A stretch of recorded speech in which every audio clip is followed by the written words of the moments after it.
McConnell doubles down to pressure Republicans asking for a personal favor or to block January 6th commission. Washington, CNN. In the last 24 hours, Senate Minority Leader Mitch McConnell has ramped up the pressure on his GOP Senate colleagues to oppose a bill creating a January 6th commission, according to two Republicans familiar with his effort. One of those Republicans told CNN that McConnell has even made the unusual move of asking wavering senators to supporting filibustering the bills as a personal favor to him. No one can understand why Mitch is going to this extreme of asking for a personal favor to kill the commission, said the Republican. A McConnell aide told CNN that he was not aware of all of McConnell's private conversations, but said that what the Kentucky Republican says privately is no different than what he says publicly. McConnell's blunt appeal comes as Gladys Signick, the mother of fallen Capitol Hill police officer Brian Signick, is meeting with GOP senators to encourage them to support the 911-style commission to investigate the events of January 6th. 14 GOP senators agreed to talk to her on Thursday. The two Republicans familiar with McConnell's effort to say it suggested the GOP leader is doing everything he can to make sure the bill does not move forward. Only 3 Republican senators so far have expressed their support for the commission: Senate Mitt Romney, Susan Collins, and Lisa Murkowski. Democrats would need a total of 10 Republican senators to break the GOP filibuster in order to advance the bill. Collins of Maine has worked to tweak the bill to respond to McConnell's concerns, but the minority leader is still opposing the commission.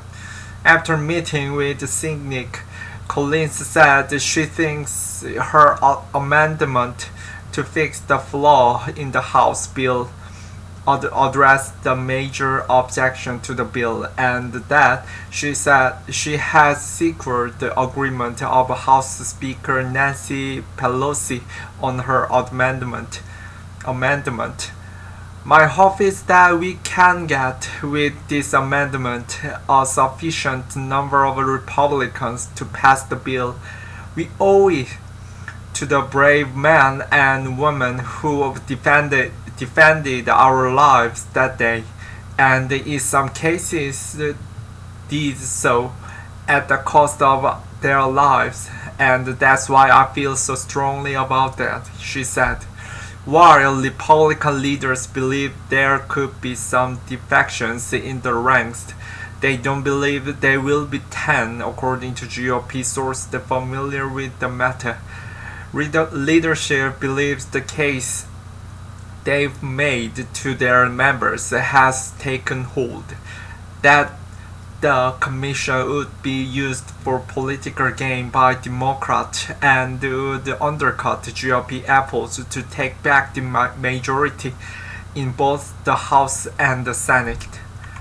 But McConnell's maneuvers this week show he's leaving nothing to chance, especially after 35 House Republicans voted in support of the bill, going against the wishes of GOP House Minority Leader Kevin McCarthy.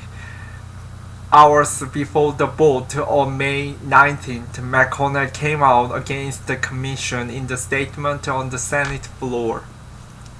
He'd previously spent days voicing his skepticism about the legislation privately among his fellow Republican senators.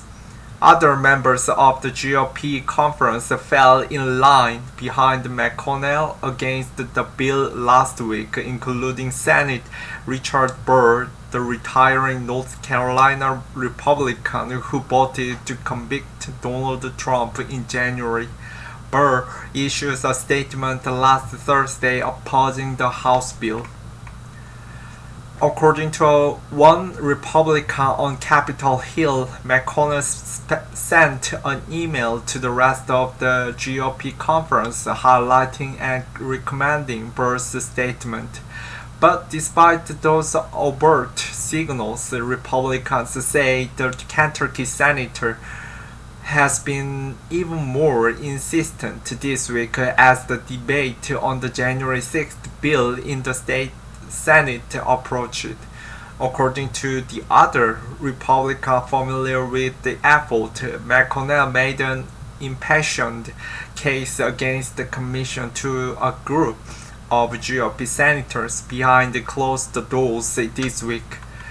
"I've made my position pretty clear," McConnell told CNN's Manu Raju when asked if he was lobbying his colleagues hard on this. Despite his opposition to a commission to further investigate the Capitol riot, McConnell has publicly stated that the events of January 6th were encouraged by Trump. Former President Trump's actions that preceded the riot were disgraceful, dereliction of duty, said McConnell in a February floor speech after he voted to acquit Trump on a single article of impeachment. Trump is practically and morally responsible for provoking the event of the day. McConnell was also telling Republican colleagues after January 6th that he wanted the Trump gone and hoped the Republican Party would move on from him. But since then, McConnell seems to have accepted Trump's continued popularity within the party. Less than 2 weeks after his floor speech condemning Trump, he told Fox News' Brett Baier he would absolutely support the 2024 Republican nominee for president, even if that nominee is Trump. CNN's Dana Bash, Manu Raju, Christine Wilson, and Morgan Rimmer contribute to this report.